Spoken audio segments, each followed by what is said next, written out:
Tout d'abord, je tiens à prévenir que je partage mon avis et je vous fais ma critique sur le film Nicky Larson, plus en tant que grand public que fan absolu. Bien évidemment, j'ai grandi avec le Club Dorothée comme la plupart des gens de mon âge.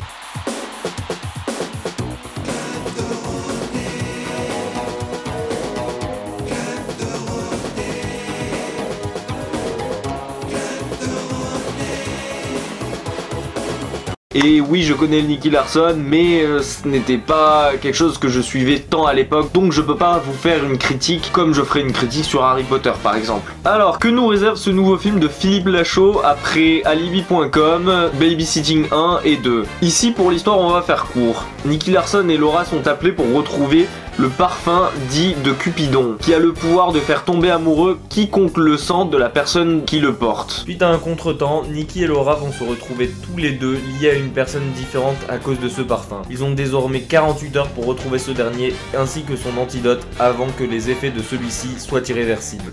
Déjà, je tiens à vous dire quelque chose. Ça fait plaisir d'une que Philippe se lâche encore à chaud. Philippe Lachaud. C'est gratuit, c'est donné, c'est de moi. Ça fait très plaisir de voir que Philippe Lachaud se lâche encore et se fait plaisir dans ce film-là. Et c'est ce qui nous fait avant tout plaisir.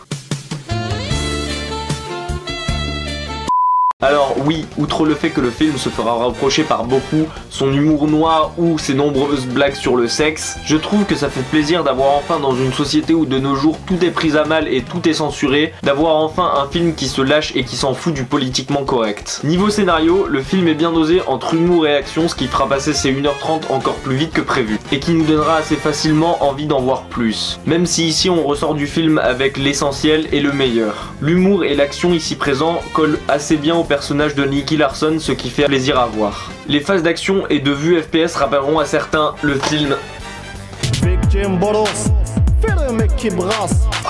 Hardcore Henry, qui était le premier film à l'époque à utiliser ce principe.